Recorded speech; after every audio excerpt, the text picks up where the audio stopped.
The phone no one's ever going to buy. The reason why is because this Huawei Mate 3 X3 is $2,300. If you buy it in China, you get an actual decently good phone. You get the best premium product. They're also selling this phone outside of China as more of a cheaper knockoff type to European countries. Here's the problem. It's still $2,300. You might have thought, with me saying that, they would lower the price. Huawei says, no. Why would we do that? That makes no sense. We're going to sell a premium version in China for $2,300. We're going to sell a less premium version for $2,300. So we got the reviews of it. And the pros, the best book-style foldable phone. Strong cameras for affordable phone. Excellent screen. Rapid charging for affordable. Issues, no access to Google Play or Google Apps. Now, technically there is access. You have to just install it through third parties, and it's a whole entire mess. But if you ever buy a phone from China, if, like say you buy it on eBay, for example, a lot of eBay sellers will actually give you $100 a fee for them to install the Google stuff on there. Because these phones in China, they don't come with Google Play and Google stuff. You have to do that yourselves. A lot of bloatware, which is not surprising. Previous gen processor, and it's expensive, even for a foldable.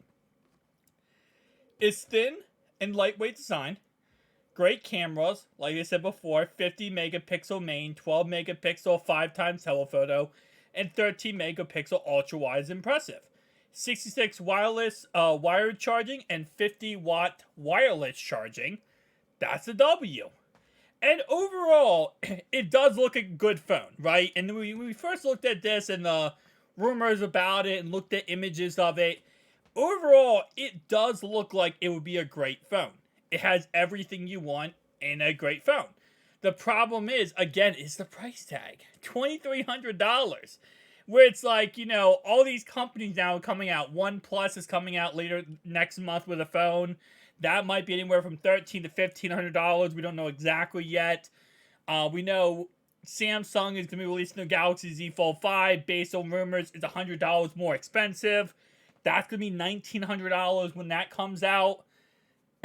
These price tags are going up, not down. And of course, the Google Pixel Fold was also, you know, $1,800. Now, these are images of the phone.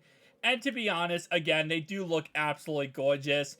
I will say most phones nowadays look absolutely gorgeous when you take a picture.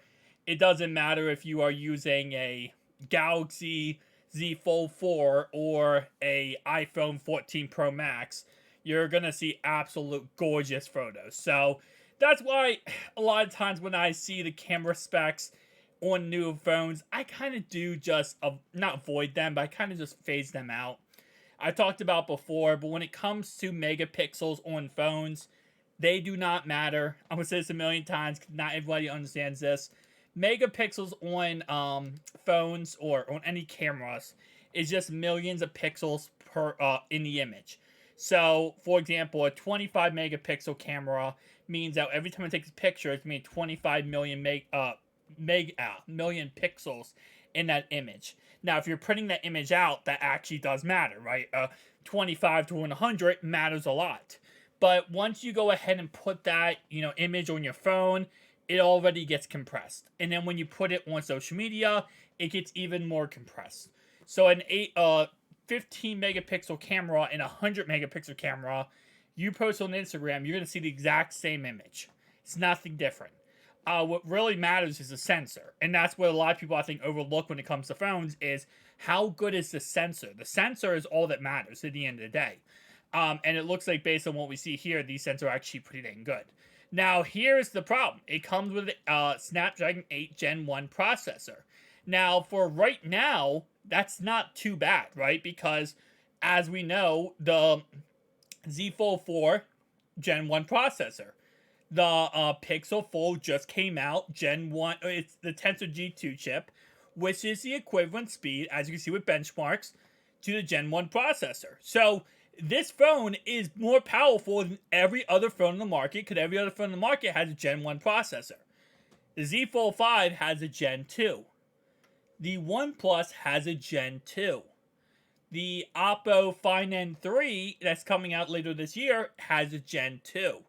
So the thing is, right, and this is why I kind of knocked Google a tad bit on this, right, is that when it came out, it didn't come out with a Tensor G3 chip. And the reason why I knocked them on it is because I feel like if you're going to come out with a brand new phone, right, your first foldable phone, you want to make waves, you want to just absolutely take over this market, you can't come out with a phone that's going to get beat power-wise by Samsung in a month.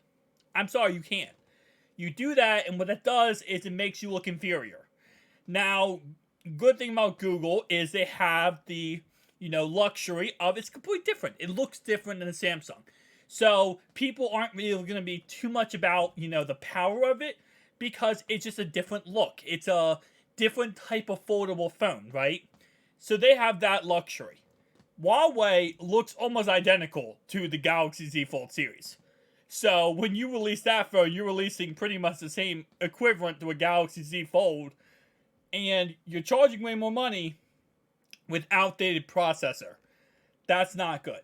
So overall, and then battery life here for the benchmarks, listen, this is a phone nobody's going to buy while watching this video. There will be people in China who buy this phone. There will be people in European countries that buy this phone. But this phone obviously is not made for anyone in the United States, and if you buy this phone, you're wasting your money. There's a lot of other good foldable phones on the market. OnePlus is coming out, like I said before, next month. Z Fold series is coming out at the end of this month. We're about to see some really awesome phones, and obviously Oppo at the end of this year. Tell me down below your thoughts and opinions. I'll see you guys in the next one.